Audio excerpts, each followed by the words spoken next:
பார்த்திங்கன்னா எங்களுக்கு வந்து கத்திரிக்காயில் சப்ஜி தான் இது பண்ணுறோம் நம்ம.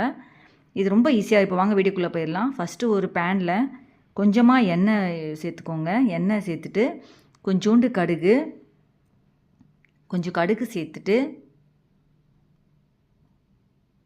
இப்போ கொஞ்சம் கடுகு சேர்த்துட்டு கொஞ்சோண்டு ஜீரகம்,